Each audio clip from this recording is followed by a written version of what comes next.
Baik, assalamualaikum warahmatullahi wabarakatuh. Ya, untuk malam ini saya Hafiz Fauzan dengan NIM G00210117 akan menerangkan mengenai konsep pendidikan dalam Islam, pendidikan Islam. Nah, sebelum masuk ke konsep apa itu, jadi kita akan membahas mengenai pengertian mengenai konsep pendidikan Islam tersebut. Untuk pengertiannya adalah pendidikan Islam merupakan suatu proses pembelajaran yang berbasis pada nilai-nilai dan prinsip Islam. Jadi mengenai proses pendidikan Islam ini nanti kita akan menjelaskan tentang bagaimana prinsipnya, terus nilai apa yang akan diterangkan dalam pendidikan Islam ini. Untuk yang pertama adalah mengenai prinsip. Nah, prinsip yang pertama adalah jelas ya bahwasannya adalah namanya aja pendidikan Islam. Jadi prinsip yang pertama yang kita ambil adalah yaitu tauhid. Nah, tauhid yang artinya adalah mengesahkan Allah Subhanahu wa taala, yaitu mengesahkan Tuhan kita yang satu, Allah Subhanahu wa taala. Ini sudah jelas ya, pendidikan Islam itu udah pasti mengisahkan Allah Subhanahu wa taala, yaitu tauhid. Terus yang kedua adalah mengenai Al-Qur'an dan hadis. Nah, ini setelah kita tauhid, kita mengambil ilmu. Nah, sumber ilmu itu di mana kita ambil dari Al-Qur'an dan hadis. Nah, dari Al-Qur'an hadis ini kita akan diterangkan mengenai pelajaran agama, bagaimana kisah-kisah ketuhanan, kisah-kisah keesaan Allah Subhanahu wa taala, kita akan diterangkan di situ, dijelaskan di situ ya.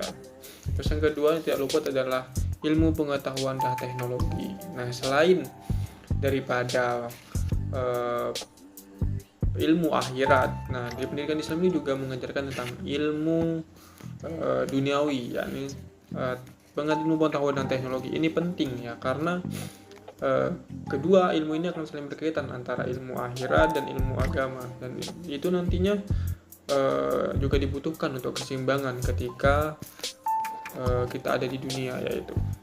Terus yang keempat adalah mengenai akhlak dan moralitas. Nah, ini penting. Apabila kita ada yang mengatakan bahwa ketika kita memiliki ilmu tapi tidak punya adab, itu jadi sia-sia. Nah, makanya dalam pendidikan Islam ini pendidikan akhlak dan moralitas itu sangat penting. Karena apa? Karena untuk menuju ke tauhidan itu kita perlu akhlak dan moralitas. Ketika kita tidak memiliki itu, ya kita tidak akan mengakui tentang tauhid ya. Kita hanya belajar ini itu tapi tidak memiliki akhlak sama sekali, dan itu tidak ada gunanya. Terus yang terakhir yang mengenai itu adalah keseimbangan antara dunia dan akhirat. Nah, seperti dijelaskan tadi mengenai konsep ini adalah tentang bagaimana kedua ilmu antara Al-Quran dan hadis dan ilmu pengetahuan teknologi ini menjadikan sebuah keseimbangan bagi agama Islam sendiri. Nah, ini yang kedua tidak ada yang tumpang tindih ya atas bawah, enggak, semuanya seimbang, semua disamaratakan.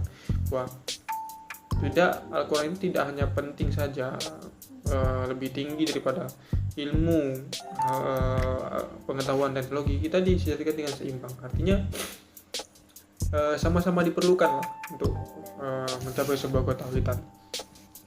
Terus yang pertama adalah kira-kira itulah yang bisa saya sampaikan mengenai bagaimana ilmu ketauhidan, ilmu proses